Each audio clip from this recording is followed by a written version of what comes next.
Saan ka nag-aral, Earl? You have a good diction, ha? Okay. Sige. Salamat.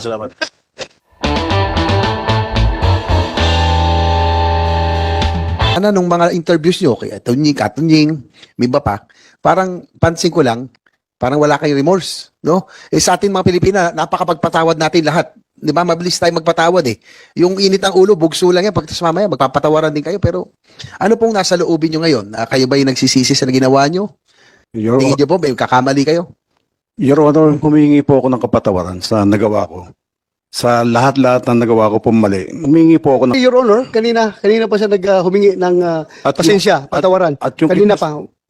Continue. At yung kay Mr. Banjola, pinatawad ko na rin po siya sa damage ng kotse ko. Kaya nga ho kami nagkabati po. Okay na po sa akin yun. Hindi ko po sinisingil na yun. Wala po kaming ni Mr. Banjola. Nagiwalay po kami na maayos. Okay, noted. Thank you. Mr. Earl Banjola, the son, you want to say something? Yes, Yeah, actually, I prepared something here. Sige. Ikaw ay anak ni Alan Banjola. Yeah, opo. Tapos, hindi ka doon nagpaalam na pupunta ka dito. Hindi niya alam. Yeah, it has a story po. Actually, matatakal ko rin po dito. Okay, sige, continue. Please. So, good morning, Senator J.V. Ejercito, Ms. Pia Cayetano, Senator Ronald De La Rosa, Senator Padilla, members of the Senate Committee, and fellow citizens. I am the son of the Cyclist. I stand before you today with the intention of sharing my concerns and frustrations with the public. My father and mother have been incredibly supportive, both of my siblings and me, from the moment we came into this world. They dedicated themselves tirelessly to provide for our essential needs. My father never fell short in caring for us, and our entire family has worked diligently to ensure we have the quality of life we rightfully deserve. We lead a modest yet content life, cherishing our strong family bond. August 8, 2023, 10 p.m., hindi pa nakakauwi yung father ko. I was worried, and yung lola ko rin. Kasi usually, 5 p.m. yung dad ko po nakauwi na sa bayan kasi yun talaga yung time na nakakauwi na siya sa bahay namin. And then she received a phone call from my father saying na nasa police station siya. And then nakauwi na yung dad ko around 2 a.m. And akala ko doon na natatapos yung lahat. Akala ko okay na. August 27, 2023, nakita ko yung video. Sinagi, binatukan, minura at kinasahan ng baril ang tatay ko. As his son, nakakapangahina. I feel mixed emotions. I was disappointed, I was mad, and I was sad. This is one of my fears that I wouldn't be able to be there when he needs help. Naturally, he would feel fearful given that Gonzales used to be a police officer and he's alone in a police station surrounded by people he doesn't even know. And sino nga naman talaga yung dehado doon? Of course, my father. He chose to forgive the man kahit na siya yung naagrabyado. I chose to speak with Attorney Fortune after seeing his post because I wanted him to motivate my father to take legal actions against Gonzales. I would like to express my gratitude to Attorney Fortune for his efforts in assisting my father and affording me this opportunity, despite the potential risks involved. However, my father had already made his decision. Nevertheless, I convinced myself that I needed to instill hope in our society and to my father. I want my father to recognize the significant opportunity in confronting Gonzales. However, weeks went by without any progress, and then I was given this golden opportunity to speak in front of the Senate. Actually, I didn't know na pupunta pala yung father ko dito. And I don't want fear to continuously prevail over justice throughout my entire life. God made this happen. I observed that the media provided Gonzales with an opportunity to express his views, whereas my father, on the contrary, was unable to share his concerns during that time with the public due to the fear that our lives might be altered and one of us could potentially face harm or even death. For me, I hold respect for the Gonzales family. But it is crucial for everyone, regardless of their wealth or status, to follow the legal procedures that apply to all human beings. The law dictates this. And resorting to threats and abuse of power should not be the approach. This is the standard process when someone is caught or has committed wrongdoing. They should express remorse, perhaps shed tears, because they have been apprehended. But what if the video had never come to light in the media? What would have transpired then?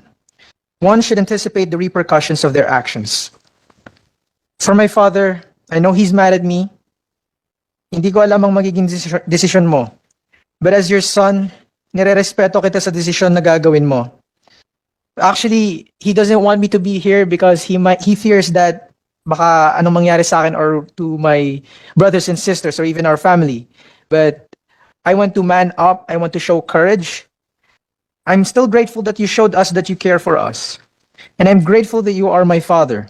Either you want to forgive him or not, I want to make sure you understand that whenever an opportunity arises or a significant societal shift occurs, it's crucial to take advantage of it. This action will help safeguard the well-being of future generations. To our senators, it is their responsibility of each and every person in the government to prove that it isn't, that our justice system is not flawed. They have to prove it. They have to defend the underprivileged and vulnerable. We exist in a society where the notion that mayaman lang ang may hustisya is becoming all too common, and I've grown wary of it. As a member of the younger generation, we are wary of this state of affairs.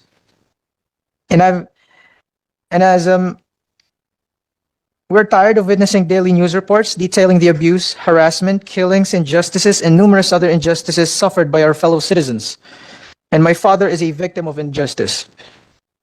Individuals who possess firearms, especially law enforcement officers, should undertake a process aimed at promoting responsible firearm ownership to ensure they use their weapons responsibly and minimize the risk of harm to the public. Those in positions of authority should exercise their power responsibly for the betterment of society. Public taxes should be utilized for the greater good, enabling the creation of laws that ensure the safety of our citizens both day and night, whenever and wherever they venture outside. And it is important to recognize that fear acts as a constraint as humans. I want my father to understand that. Kung ipapakita natin na takot tayo sa ating mga kababayan, yun na din ang magiging paraan ng pamumuhay nila habang buhay. Mananatili tayong takot. We must break the cycle. We must exhibit not only resilience but also courage in the face of those who oppressed us. Cease to underestimate the youth, for they represent the future. Don't diminish our potential. Despite our youth, our determination for change exceeds conventional expectations. And allow me to end this with a quote. Injustice anywhere is a threat to justice everywhere. We are caught in an inescapable network of mutuality, tied in a single garment of destiny. Whatever affects one directly, affects all indirectly. I hope the Senate will find merit in my words. My aspiration is that this will also serve as a beacon of hope to my father and for the public, indicating the possibility of societal transformation. Thank you. Thank you, Mr. Earl Banjula. We heard you loud and clear. And thank you for manning up in behalf of your father. And I would like to congratulate your father for raising you up to be a fine gentleman you are today. Ha? Pasalamat pa rin sa tatay mo, ha? Sana walang samaan ng loob between you and your father. Because sa akin, napaka-importante yung pamilya, ha? Mr. Alan Banjula, may samaan ba kayo ng loob ng anak mo? Okay lang? Actually, nag-aalala lang po sa kanya yan. Nag-aalala ka lang? As a father po. Kasi hindi ko po alam na nandito yan eh. Akala ko kung nasa school po. Actually, di Kasi po ako umingit sa akin nagkatinga. ng Take note lang ah. Humingi Mamaya sa pa akin yung ng tao pasok yan, ko. papasok ng school. So, hindi ko po alam na nandito yan. Mamaya, pumasok ka na, ha? Galing mo dito. Mamaya pa po yung pasok ko. Ha? Mamaya pa? Mamaya pa po, panggabi po ako. Okay, pero Mr. please, I am asking you, ha? Please, huwag ka kahit na nakita mo na mukhang nakukulangan ka sa aksyon ng tatay mo, pero huwag kang sumama ng loob sa tatay mo, ha? At Mr. Banjula, napaka-importante po yung pamilya. Kaya yung anak mo, intindihin po rin yan dahil you raise him up to be a very good person. Kaya siya nagsalita ngayon. Hindi ko po siya masisisi, Your Honor, kung hinahangaan niya si Atty. Raymond Fortun. Kasi magaling naman talaga ang abogado. Very Wala po akong magagawa sa sitwasyon na yan. Model niya. Naging model Mr. niya. Chair, Mr. Chair, Yes, pwede malaman kung saan nag-aaral si Earl? sandali lang. I would like to acknowledge the presence of Senator Jingo Estrada. Pasensya ka na, Your Honor. Hindi Okay kita lang. recognize. Sorry for coming in late. Nag-attend ako ng isang hearing pa. Yeah, thank you. Saan ka nag-aaral, Earl? National University po. National University? From elementary to college? Hindi po, college lang po. Elementary? High school? St. Vincent de Paul Academy. Ano kinukuha mo? Civil Engineering. Civil engineering sa NU. Because you have a good diction, ha? Okay. Sige. Salamat. Bakit? Mas maganda pang diction niya sa diction ko. Ikaw, Senator Jingo, you're implying something, ha? My diction is very Bisayanic, ha? Anyway, ganun talaga ang buhay. Hindi ako nakapag-aral sa private na school, kaya barangay school lang yung akin. But anyway, Senador naman ako ngayon. Diba? Ah, sino pang gusto magsalita? I would like to entertain. Andito na lang kayo. Pagbigyan ko kayo. Please raise your right hand para hindi ko na kayo in order. Baka may prepare kayo. Pakinggan namin kayo habang andito kayo. Yes, lahat ng mga representative ng bike community, I will give you the floor. Sinong mauna? Please go ahead, Attorney Porton. This time, you are our resource person. You're not counsel. Yeah, you are a resource person. So you have all the time in the world to express what you want to express. Chairman, Mr. Senator Bato de la Rosa, Senator JV Ejercito, the other honorable members of the Senate Committee on Public Order, magandang tanghali po sa inyo. At around 10:30 a.m. of August 27, 2023, a member of Pinoy Road Bikers Incorporated, a SEC-registered cycling forum, of which I am one of the moderators, and after expressing to me his concern about how a friend of his was maltreated by a gun-toting motorist, forwarded to me a video of a road rage incident that occurred 2 weeks prior. I could have easily ignored it. Hindi naman yung siklistang na naagrabyado ang lumapit sa akin for my help. Nakakatakot yung itsura nung naglabas at kumasa ng baril. And my initial instincts was not to get involved. However, a voice inside me, a conscience that has been molded by my favorite saint, Saint Josemaria Escriva, whispered to me that this man had done the same act of threatening others in the past. This wasn't the first and last time he will do it to a cyclist, a motorcyclist, another motorist, or a neighbor.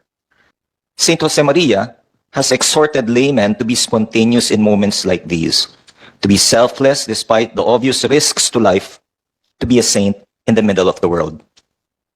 I posted a video on my Facebook page and asked for help to identify the gun-toting individual. I knew that there was no financial gain for this act. I have no political agenda, as I'm not even a member of any political party or organization. Hindi ko kailangan magpasikat. My close friends and even the media know that I enjoy my privacy. But my duty as the moderator of the largest cycling forum in the Philippines and my duty as a citizen of this country compelled me to help the poor cyclist, to get this madman off the streets, to protect other Filipinos who might be his victims in the future. Nung kinagabihan, nag-usap kami mismo nung siklista. Sinabi niya na takot siya para sa pamilya niya. Kahit na nangako ako na ilapit siya sa mga senador tulad ni Senator JV Ejercito, Bato de la Rosa, or Pia Cayetano. Kahit na sinabi ko na ibibigay ko sa kanya ang lahat ng attorney's fees ko kung ito ay ibibigay ng husgado. Tinanggihan niya ang aking alok na tulong legal dahil sa tinding takot para sa kapakanan ng kanyang pamilya. Ginamit niya po yung word na riding in tandem. Pwede niya pong aminin yan ngayon. His refusal to avail of free legal services did not dishearten me. Instead, it steeled my determination to pursue this matter even if it meant exposing my family to danger. For I come from a state university where the graduates live by the motto, kung hindi tayo kikibo, sinong kikibo? Kung hindi tayo kikilos, sinong kikilos? Honorable Senators, I come to this hallowed chamber to ask for your help. Yes, you do have the power to conduct investigations to ferret out the truth not only on what happened between Alan Bandiola and Wilfredo Gonzalez on August 8, 2023, but also to find out from where Mr. Gonzalez acquired the temerity to pull out and cock his gun on an unarmed cyclist.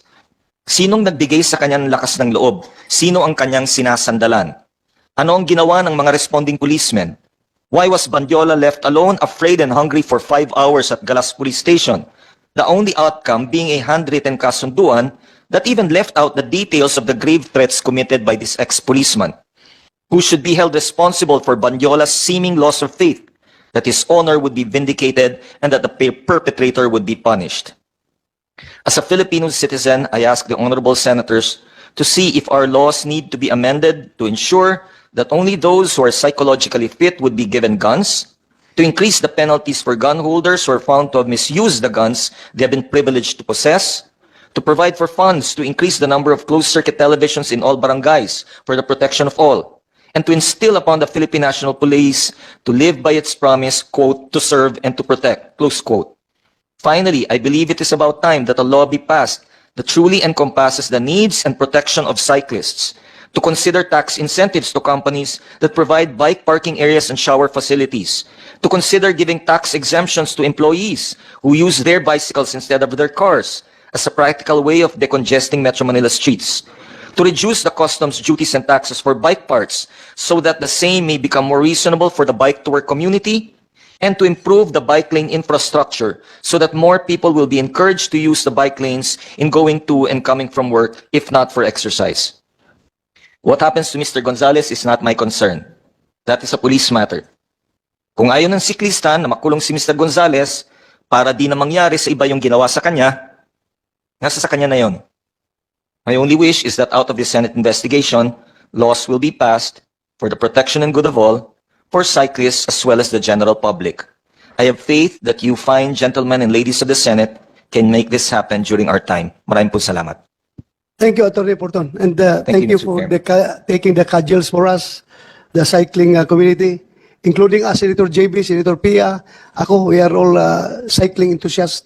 Thank you for that. And I think, thank you for your...